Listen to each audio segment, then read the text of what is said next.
Nos acompaña el doctor Carlos de Los Ángeles, un conocido médico psiquiatra de 42 años de graduado, psiquiatra especializado en la Universidad Complutense de Madrid, en España. Actualmente se desempeña como jefe del Departamento de Salud Mental del Hospital Moscoso Puello, donde también es jefe de enseñanza de ese mismo centro. El doctor además es un cultor del llamado pensamiento complejo, esa escuela muy interesante de razonamiento y visión de la vida que nos ha legado el gran pensador francés don Edgar Morin. De manera que hoy tenemos, digamos, un plato fuerte con un hombre de pensamiento profundo y un observador muy particular de la sociedad dominicana. A él le hemos invitado a hablar sobre la violencia en la sociedad dominicana de nuestros días, de manera que les invito a que nos acompañe en esta entrevista con el doctor Carlos de Los Ángeles.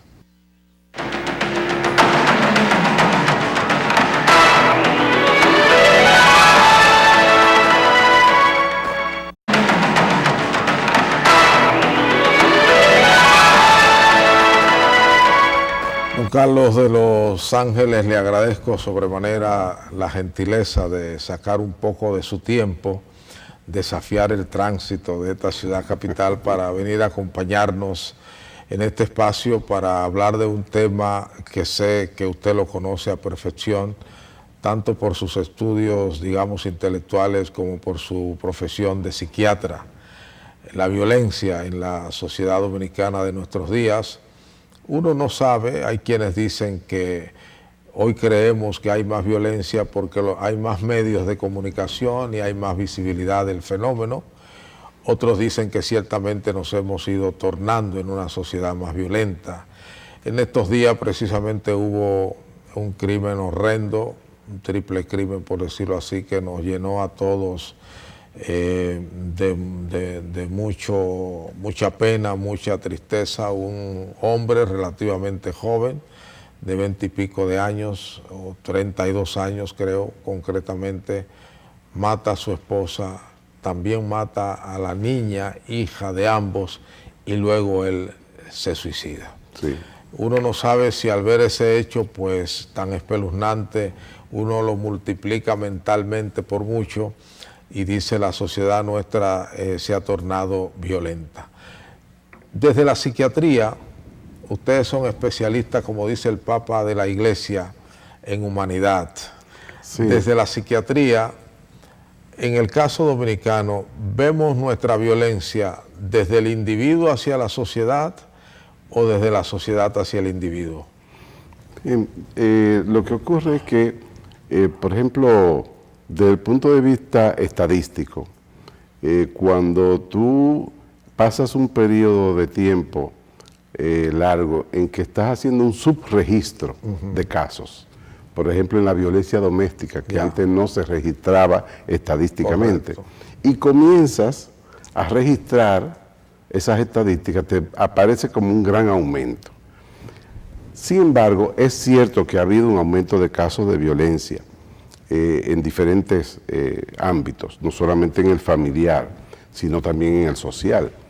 La violencia es un fenómeno complejo porque son tantos los factores que inciden en la aparición del fenómeno violento que es como si fuera un proceso emergente.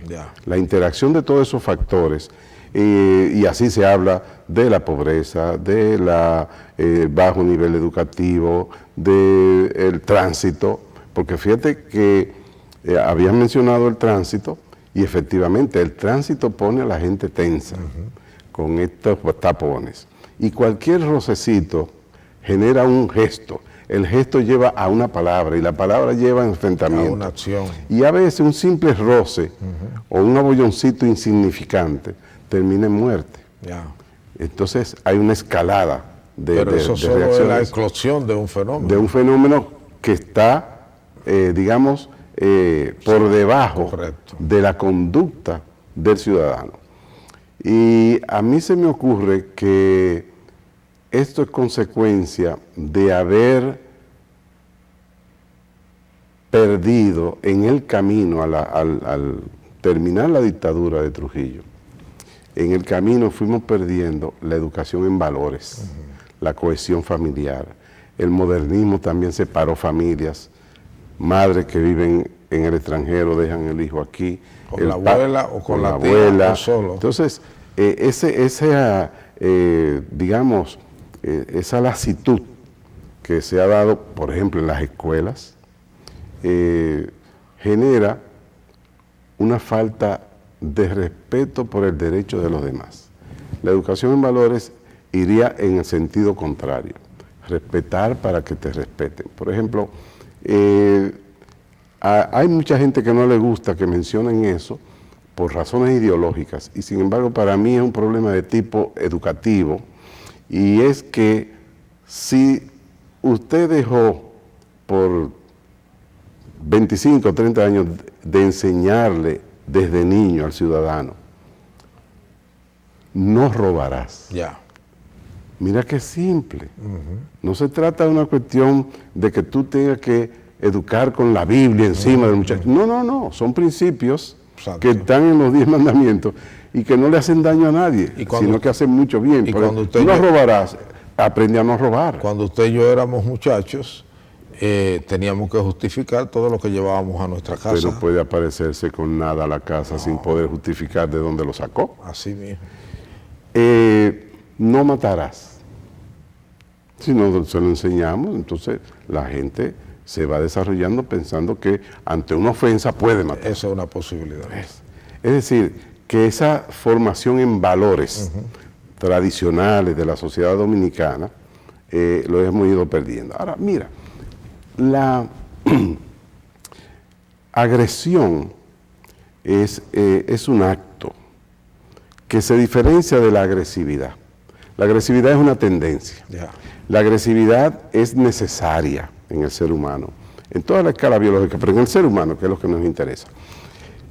A través de la agresividad nosotros podemos conseguir la energía suficiente para enfrentar un diálogo, enfrentar una discusión con altura, levantarnos por la mañana con una descarga que hace las suprarrenales de cortisol, con esa agresividad para ir al baño, cepillarnos, preparar el desayuno, coger el vehículo para ir al trabajo, salir a la calle, coger el metro. Eso es agresividad, en el buen sentido de la palabra, como tendencia. La agresividad tiende a desarrollar al ser humano, tiene valores positivos. No así la agresión. La agresión es un acto directo que busca dañar al otro. En el latín antiguamente tenía otra acepción, que era acercarse a alguien con el fin de pedirle consejo. Pero eso se fue perdiendo en el tiempo y quedó lo de agresión como ir a hacerle daño a una persona o a un objeto. Esa agresión de por sí ya tiene ciertos ribetes de dificultad de la comunicación humana. Pero cuando llega a la violencia, estamos hablando de una forma maligna de la agresividad. Ya la violencia es dañina de por sí. Y hay muchos tipos de violencia, porque hay una violencia, para irnos lo más a lo macro, una violencia de tipo interestatal, internacional, que es grande, que es la de las guerras, Primera, Segunda Guerra Mundial. El abuso económico de una nación para otra pequeña, por ejemplo. Claro, no, y al vencido. Exacto. Por ejemplo, la Primera Guerra Mundial generó una situación al pueblo alemán de humillación, de sometimiento económico, de penalidad, que aprovechó Hitler para levantarse como un líder patológico. Correcto. Y mira lo que pasó, la Segunda Guerra Mundial. Asimismo, si tú ves el mundo, vas viendo la Primera Guerra del Golfo, que es un hito, luego viene la segunda intervención, la caída de las Torres Gemelas, etcétera. Y mira ahora el ISIS. Ahora mismo acaban hoy de hacer un ataque en un centro hotelero en Manila. Y parece que hay situación de rehenes. Es una violencia, digamos, macro. Y que viene en cadena. Sí. Uno genera la otra. Claro. Y además, siempre decían los textos marxistas que las guerras eran económicas. Así es. Una base económica. Que tenían intereses económicos. Exacto. Bueno, y ahí sabemos que está el petróleo, que hay diamantes en otros lugares del mundo donde hay guerras, incluso por tribus, pero es que ahí hay diamantes, entonces uno sospecha. Pero también, exacto, pero también sabemos que tanto en términos individuales como en términos macro o nacionales, las personas o las naciones pueden desarrollar tendencia a dirimir los conflictos, digamos, por la vía del diálogo en términos personales. Correcto. O por la vía diplomática. Sí. Y que hay unas naciones con más tendencia o más vocación hacia la agresividad hacia la agresión. Sí, pero fíjate que eso es tan así que todos los intentos de diálogos entre Israel y los palestinos ha terminado en agua de borrajas. Exacto. Porque cualquier acto rompe el diálogo. Así mismo. Acto agresivo, acto violento. Ahora, si vamos bajando, entonces entre las naciones, pues puede haber, pero dentro de una nación también hay clases antagónicas, que la violencia puede ir desde lo verbal, lo simbólico, a lo físico. Así es. Y en ocasiones generan conflictos que terminan en guerras intestinas. Por ejemplo, todo el proceso desde la muerte de Trujillo hasta el 65, todos esos golpes de Estado que sucedían uno a otro terminaron en una confrontación tremenda con el golpe de Estado a Bosch y la guerra de abril. Poco tiempo después, una tragedia. Sí. Un acto heroico a partir de que hay una invasión norteamericana, se comprende, se convierte en guerra patria, pero primero es un golpe de Estado común y corriente. Correcto. Y la división es lo que genera entonces esa tragedia que ocurrió, que ojalá que no pasara jamás. Igual, cuando tú vienes a ver, cuando nosotros éramos muchachos, había una cierta rivalidad entre barrios. Oh, sí. Si un muchacho de San Carlos se aparecía en San Miguel enamorando a una muchacha, pues ya había un problema. Correcto. Y a veces se enfrentaba a la muchachada. No los adultos. No, generalmente eran los muchachos. Tirándose china, bagazo de caña. Pero después aparecieron los tirapiedras. Después vinieron los tirapiedras. Y ya no le ponían solo piedras, sino grapitas. Pedazo de varilla. Ya era una escalada. Subía. Ya los barrios no se enfrentan. Exacto. Ya ahora hay un enfrentamiento, una demanda del barrio hacia lo estatal o municipal. Aunque sí hay sectores ahora con las llamadas naciones, que ha disminuido. Sí, pero ellos tienen enfrentamientos barriales. Sí, pero ahí cuando uno va al fondo son disputas por puntos de droga. Puntos de que droga. Que hasta esta esquina tú no puedes vender, porque de ahí esa esquina para acá vendo yo, y entonces se mezcla. La división de los territorios. Los territorios por droga. Bien, pero también ocurre diferentes modos de violencia en el seno familiar. La gente no lo cree, no lo comprende bien, pero cuando en una pareja, una casa, hay un disgusto y los esposos se dejan de hablar por 3 días, por una semana, ¿eso es violencia? Es una violencia enmascarada. ¿Es una violencia mutua o de uno para el otro?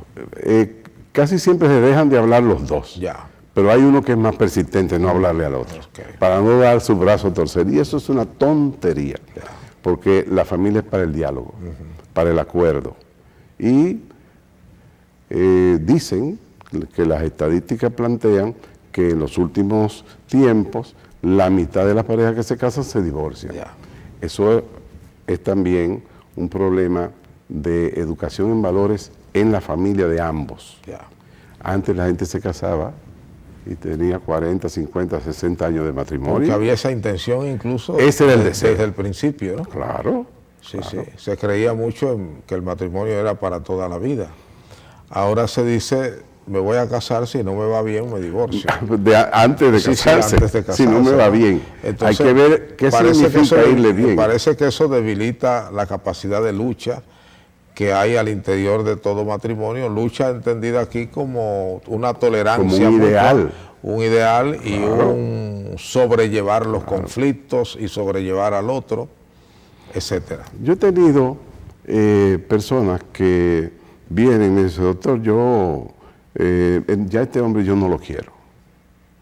Yo quiero divorciarme. Bueno, pero vamos a ver cómo fue el noviazgo, cuánto duró, cómo él era en el noviazgo, cómo es ahora, cómo es usted. Y cuando tú vienes a ver, le planteas el retomar esa mística que tenía la pareja cuando eran novios, cuando se casaron. Lo que los religiosos llaman el primer amor. Claro. Y hay negativa. Y la señora efectivamente se divorcia. Mi experiencia es que tiempo después están arrepentidas de haberse divorciado. Entonces dice, porque mi amiga fulana que se había divorciado me dijo, no, tú no puedes aguantarle eso a ese hombre. Correcto. Las decisiones trascendentales como el divorcio, que es una tragedia, no es nada glamoroso, es algo desastroso para los adultos y para los hijos. Debe tomarse con pinza, con mucha meditación, buscar muchos consejos. Cuando se agota el consejo del psicólogo, se agota el consejo del psiquiatra, un pastor, un sacerdote, un familiar que tenga ascendencia sobre los dos, que tenga autoridad, o que tenga liderazgo en la familia y que se le haga caso, para evitar hasta el punto máximo la tragedia del divorcio. Obvio, esto no implica que cuando se tenga una situación de riesgo, de incluso de la vida, como planteaste el caso del señor que hizo un suicidio ampliado. Es decir, mata a la mujer, mata a la hija y luego se suicida. Ese es el suicidio ampliado. En casos así, entonces sí, la separación debe primar porque hay que proteger la vida de la mujer, del hombre que se suicidó y de la niña que no tenía que ver absolutamente nada con los conflictos. Doctor, vamos a ir a un segmento comercial para, en el segundo tramo de este espacio, ver si usted nos ayuda a comprender si hay algunos elementos en nuestras raíces históricas que nos puedan hacer o no propensos a la violencia.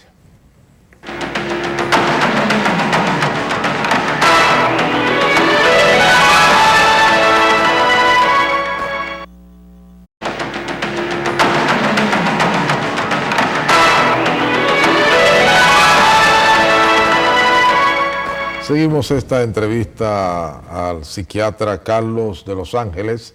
Estamos hablando sobre el tema de la violencia en la sociedad dominicana. Doctor, usted conoce perfectamente que aquí hay un grupo de pensadores que se le conoce como los pensadores del pesimismo, donde están Américo Lugo y por ahí hay toda una escuela que aparentemente concluye con Bosch y con Balaguer, que eran dos personas de una visión cuasi apocalíptica, pesimista de la sociedad dominicana. Y en el caso de Balaguer, él centraba su pesimismo en la mistura racial del dominicano.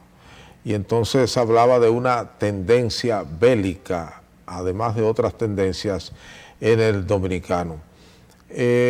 Usted como psiquiatra, ¿cómo acomoda? Nosotros tenemos el nivel de violencia que hay en todos los pueblos, tenemos una predisposición histórica por nuestro desarrollo, o simplemente hoy estamos pagando lo que el mismo Balaguer hablaba, el precio de la civilización.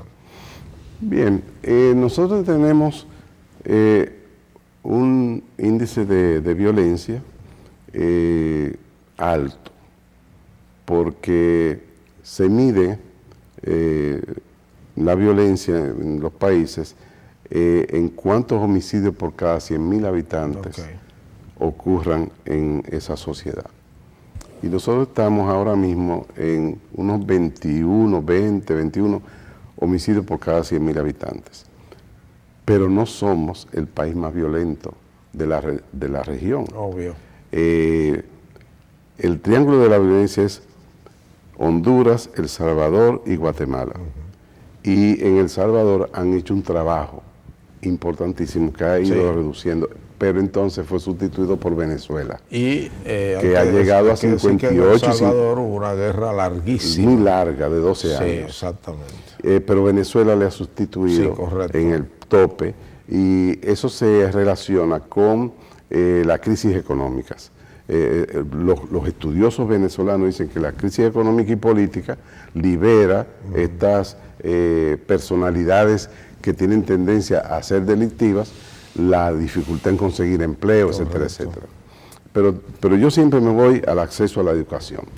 Ahora bien, nosotros deberíamos tener políticas públicas para reducción de los niveles de violencia, y a través de educación en valores, programas sociales, que hay muchos ya. Ya tenemos bastantes programas sociales que antes no teníamos.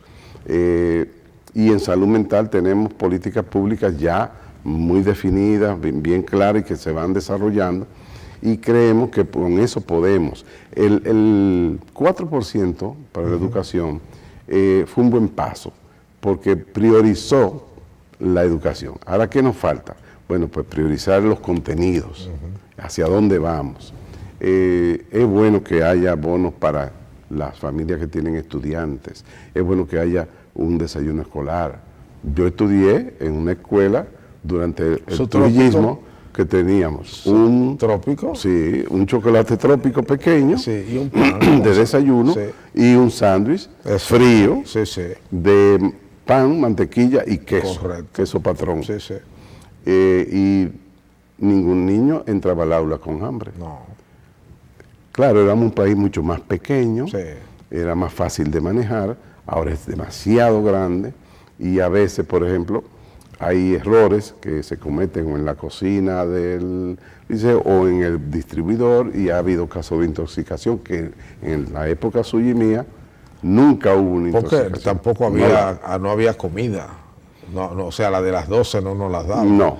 Ahora yo creo que por ahí es que se complica la cosa, porque esa es una comida más complicada. Es más complicada, de preparar, ¿no? Pero hay dietistas que pueden variar eso a una comida sustanciosa que nutra y que no tenga los riesgos de contaminación tan altos como serían los que están usando ahora.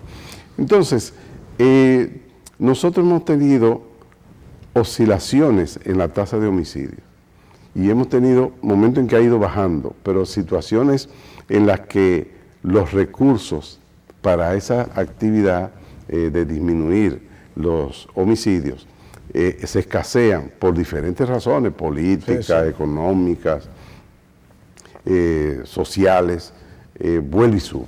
No sé si hay algún estudio, si usted conoce, que permita establecer las correlaciones que hay en ese comportamiento de los índices de violencia, para uno ver qué factores entran en un fenómeno y en otro, en alta y en baja. Casi siempre uno de los factores que ha influenciado a la baja es cuando se han dado situaciones que los medios de comunicación le dicen a la población que está bajando. Cuando se le dice esto no sirve, este país no tiene reglas, aquí nadie esto, lo otro, ese pesimismo, entonces sube. Sube la violencia. Sí. Cuando hay un entusiasmo y un desarrollo la gente tiende a ser menos violenta. Un factor son las drogas, otro factor es que junto con eso hay trastornos de personalidad. La personalidad antisocial surge. La droga es un fenómeno que irrumpe aquí hace ya, digamos, 20 años o 15, con la fuerza que tiene hoy, que incluso es un modus vivendi. En muchos sectores. Sí. Y no solamente sectores de clase y el deprimida alcohol, económicamente. hay que decirlo también, el alcohol. El alcohol es otro factor. Bueno, hay una ruptura en los hogares, además idealizado en el sentido, quizá idealizado no es la palabra, sino legitimado, cuando se ve bien y se desarrollan programas especiales para las madres solteras. Pues, claro. Entonces tenemos entre un 25 y un 30% de hogares formados por madres solteras, que eso quiere decir en buen cristiano hijos que nadie cría, casi se crían solos. Que no tienen orientación muchas veces, porque la propia madre tiene una edad, por ejemplo, que no le permite. Por un lado y por otro está trabajando. Ahora, ¿qué ocurre? Fíjate qué interesante. La cultura dominicana fue variando desde la muerte de Trujillo en adelante, en el sentido de que la gente empezó a querer tener en lugar de ser. Ya. Cuando nosotros estábamos estudiando con un propósito, con un ideal, con un deseo de servir, de vivir bien, es decir, más o menos, no con lujos, sino... Nos ayudó mucho a pensar así a la generación suya, que es la mía, la política. Sí, claro. Porque la política nos dotó de un ideal y nos educó, además. Pero esa política también cambió. Sí, sí, como ya no era por ideal, sino por clientelismo. Está ausente. Entonces, esa no es la política que nosotros queremos. Nosotros queremos la política de ideales, de ideologías. Esa no existe hace rato. Del hombre social, del hombre que tiende a beneficiar a la comunidad. Incluso... Recuerdo, los regidores no tenían sueldo. Era un honor ser regidor. Usted y yo recordamos el espectáculo, tanto en los liceos como en la universidad, de que las discusiones eran políticas, ideológicas. Claro. Y había que leer. ¿Qué modelo de gobierno era mejor? En ese nivel. Si el socialismo... Y en las facultades, usted recuerda perfectamente humanidades, medicina, ingeniería sobre todo. Ingeniería tenía un foro. Era un foro permanente. Y entonces, si usted iba a escuchar, se educaba. Y si iba a participar, tenía que tener bagaje. Tenía que estudiar para poder discutir. Sí, eso ni remotamente se ve hoy. No, porque ya... Ahora es el colmadón. Estamos en el drink, la bachata, el reggaetón. Claro, y antes no se bebía diario, ahora se bebe todos los días del mundo. Increíble, a las 10 de la mañana de un lunes usted ve una persona con una cerveza en la mano. A nosotros nos choca porque es que eso no corresponde a nuestra cultura. No nos lo iban a permitir en nuestros hogares, ni remotamente. Entonces ese querer tener en vez de ser, uno estudiaba porque quería ser alguien. Correcto. Ahora se la busca la vida para tener y rápido. Correcto. Es un caldo de cultivo para el narcotráfico, es un caldo de cultivo para arrancarle la cartera a cualquier señora que vaya por la calle, porque con eso va a vender el celular, va a vender lo que hay ahí adentro, va a coger el dinero que tiene en la cartera y va a hacer lo que él quiere hacer con ese dinero.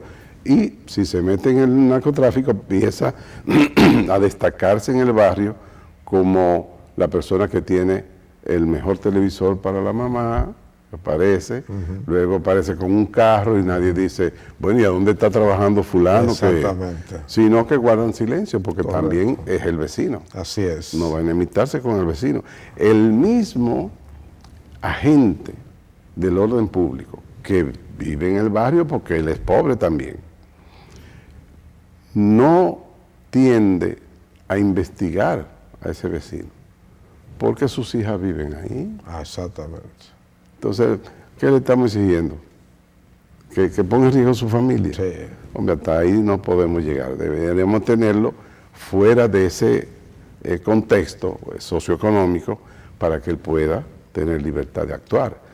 Entonces, ahí viene un asunto hasta de tipo ético. El muchacho que se aparece a la casa con un bien, hay que preguntarle de dónde lo sacó, cómo lo obtuvo, porque si no trabaja, no está estudiando ¿cómo es que tiene acceso a esto? No me lo prestaron, ¿quién se lo prestó? Exacto. Es decir, ese tipo de cosas, ¿no?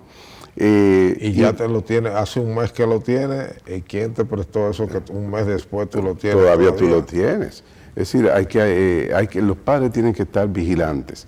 Pero también con la era digital hay que vigilar los contenidos de su teléfono celular, con quién conversa, de qué conversa, la computadora, el iPad, decir, bueno, de dónde, los que tienen acceso al iPad. Y también ha habido una migración hacia el exterior. Tenemos gente en Australia, Sí. En Europa, cantidad de dominicanos. Y la contrapartida es que la inmigración, Entonces, no solo la inmigración, la inmigración, de retorno, sí. sino el turismo, que implica un tipo de inmigración que culturalmente va dejando, como en los aluviones, elementos en la cultura nuestra, claro. ¿no? No, por ejemplo, tú hablas con un puertoplateño y te dice, ya Puerto Plata no es mi pueblo. Ya Puerto Plata se ha desdibujado. O sea, incluso hay lugares históricos que lo querían destruir y hubo que decir, no, pero esa parte, Puerto Plata es, desde el turismo, es otra cosa.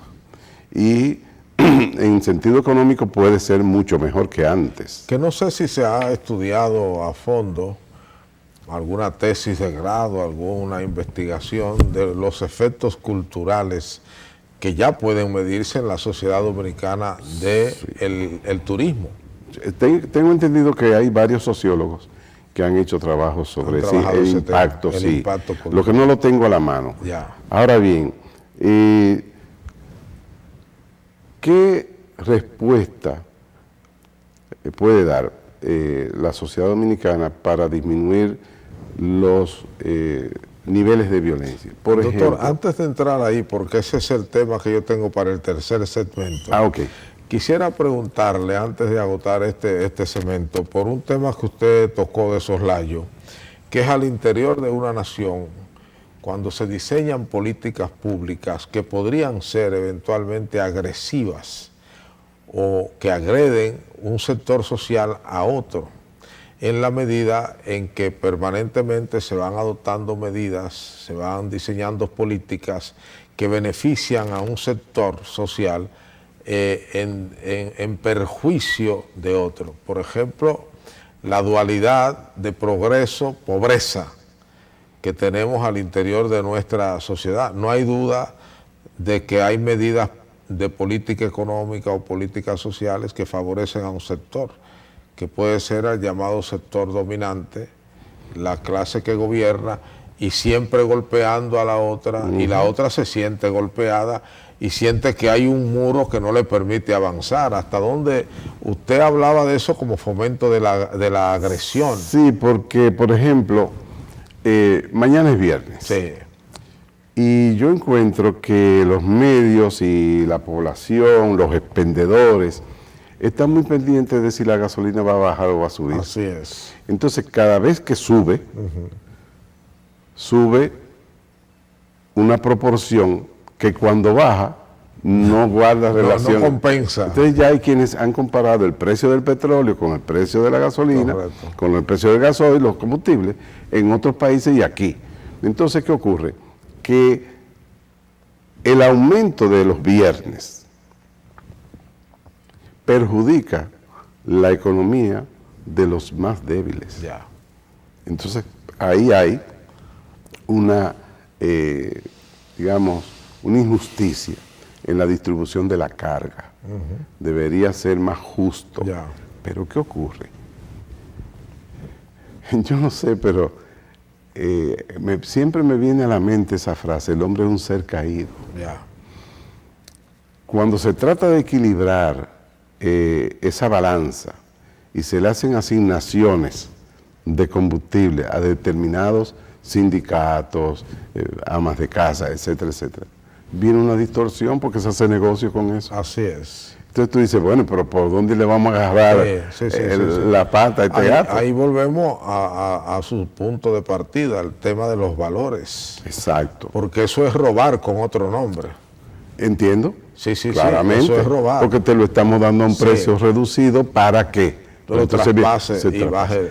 Pero incluyendo grandes accidentes que trasvasando gasolina ha ocurrido un incendio. Correcto.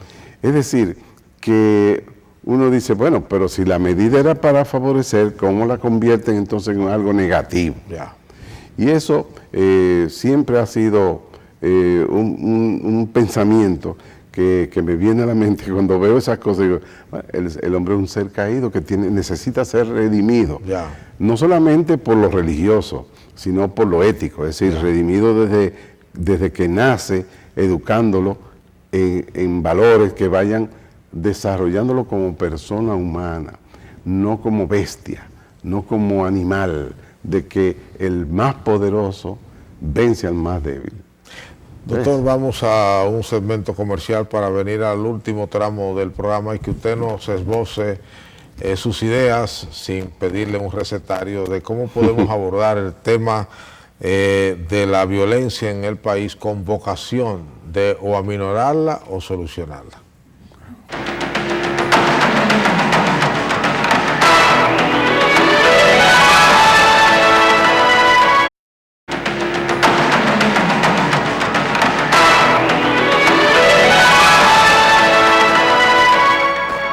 Entramos al segmento final de esta entrevista con el doctor Carlos de Los Ángeles, un conocido médico psiquiatra, quien también labora en el Hospital Moscoso Puello, tanto en la dirección del Departamento de Salud Mental como en la parte docente.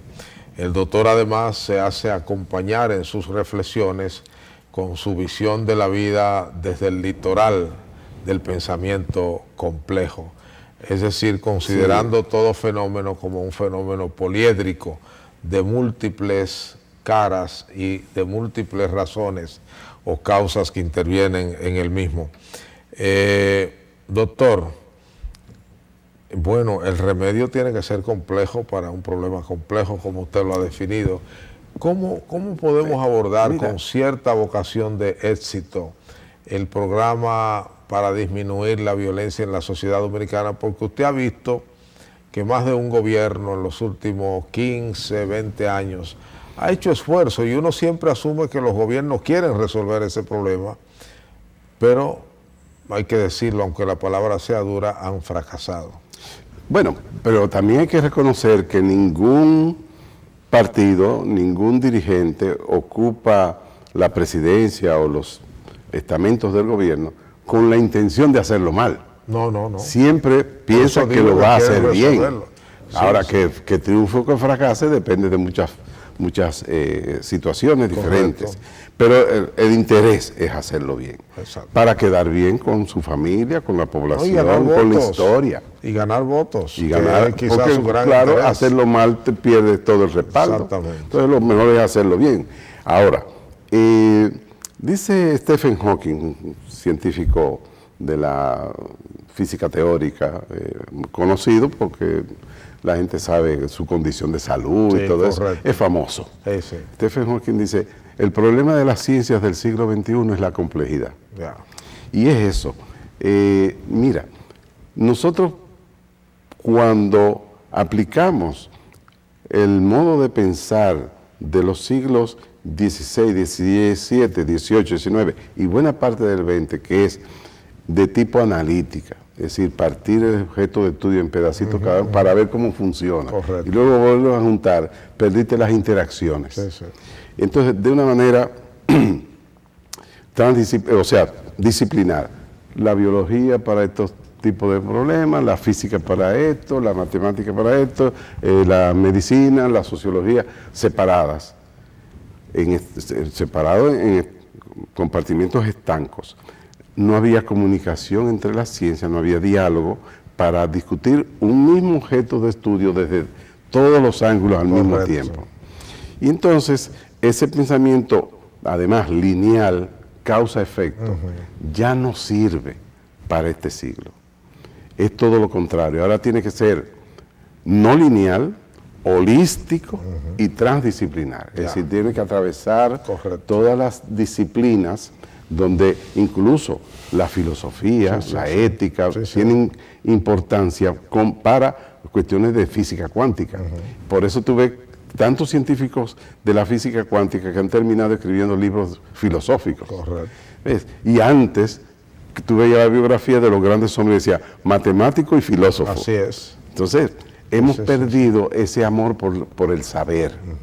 Entonces, si nosotros asumimos... Por el saber de conjunto. De conjunto, holístico, global. Un saber parcial. Sí, bueno, en medicina tenemos un aforismo que decimos, el que de medicina solo sabe, no sabe nada. Exacto, ni siquiera de medicina sabe. Ni siquiera de medicina sabe. Es decir, debe saber medicina, pero debe saber también de la sociología. En el campo de las ciencias sociales, por ejemplo, se dice la política es demasiado importante para dejársela solo a los políticos. Claro. Pero como se ha... el trabajo político y la teoría política se ha dejado a un lado y se ha hecho de manera clientelar y a base de ofensas. Hay mucha gente que le tiene miedo porque no quiere la intranquilidad de su familia, porque aunque tiene buenas ideas, buenas intenciones, no se atreve, porque cuando tú intervienes es como si cayera en medio de una jauría. ¿Cómo abordamos la violencia? Mira, con vocación de mejoría. Nosotros, lo primero que hay que pensar es en que no es un trabajo de un día, sino de varias generaciones. Ese trabajo de varias generaciones tiene que comenzar hoy. Y debemos comenzar desinflando los niveles de tensión y de contradicción social, política, económica, tan brutal que tenemos hoy día. Y para eso debemos usar los medios de comunicación, establecer políticas públicas. Por ejemplo, y no es algo lineal, sino quitarle un poco a las generaciones que van subiendo ese amor por el poder de las armas. Y por eso venimos desde hace muchos años pidiendo el desarme total de la población. Un desarme, ¿por qué? Porque la hegemonía de la fuerza debe descansar en el Estado, no en los individuos. Entonces, ya es leyenda, notorio, que firman un muchacho pelotero, compra una jipeta y una pistola. Correcto. Y mete en la jipeta atrás una caja de ron. Gasolina y fuego. Termina mal. Gasolina y fuego. Y perdemos talentos. Lamentable para los que llevamos ese amor por el deporte. El bienestar de familias. La familia sufre. Aparte de eso, hay otras personas que también que están involucradas en el accidente que sufren lesiones. Entonces, el desarme total de la población. Un programa de educación en valores desde la escuela. Y para eso es la tan extendida. Utilízame esas horas extras para fuera de currículum, no solamente para las materias tradicionales en física, matemática, biología, sino educación en valores. Hay un estamento que no se ha involucrado todavía, pero que en Europa tiene incluso la voz cantante, que son los ayuntamientos. En la Comunidad de Madrid y muchas otras de España, el ayuntamiento es que hace la educación en valores de la ciudadanía y la calle está limpia y la gente no tira papeles en el piso y la gente conduce. Tú conoces, porque tú eres un hombre que ha tenido contacto con muchísimas culturas y naciones, que hay países donde no hay semáforo y sin embargo la gente llega a la intersección y deja pasar 3 vehículos de esta zona. Cuando pasan 3, se paran y pasan 3 de esta. Y pasan 3. Así es. ¿Por qué nosotros no podemos hacer eso? No, tenemos un desorden en el tránsito que prácticamente nos vence. Sin embargo, esos países han podido organizarse, ¿por qué nosotros no? Hay países más pequeños que nosotros y que han podido desarrollar toda su... Para eso hay que hacer modificaciones en la currícula de la primaria y la secundaria, para que cuando ese individuo llegue a un nivel técnico o a la universidad, ya sea un ciudadano formado en la colaboración con sus conciudadanos, en el respeto de las leyes, porque, claro, si nosotros vemos que violan la ley y no pasa nada, correcto, la gente no entonces se siente en libertad de no cumplir las leyes. Y cuando la gente vaya aprendiendo que vivir en sociedad, en comunidad, el diálogo entre los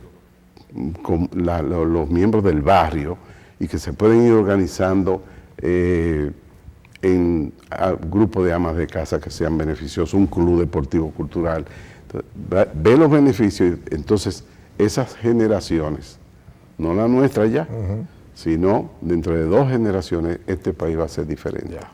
Pero no es de hoy para mañana. Sabemos que el trabajo se comienza hoy, pero es para 25, 40 años este país. Pero hay que comenzar hoy en el largo plazo. Sí, porque por más largo que sea el camino, tiene que comenzar con un paso. Así es. Se están dando pasos, sí, no lo podemos negar, porque hay pasos que se están dando, pero debe desaparecer el temor que el maestro le tiene a los alumnos en los liceos.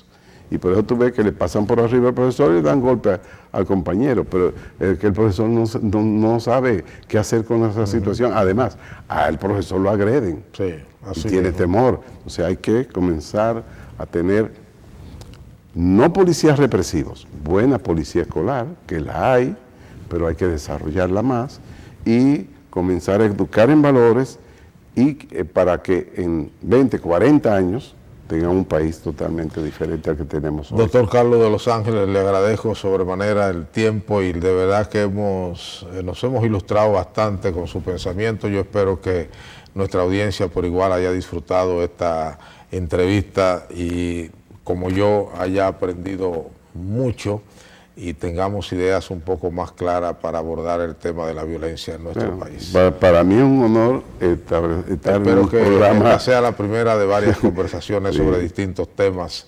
viéndolo desde la psiquiatría un poco orientado con el pensamiento complejo. A ustedes gracias por igual, nos vemos en el próximo programa.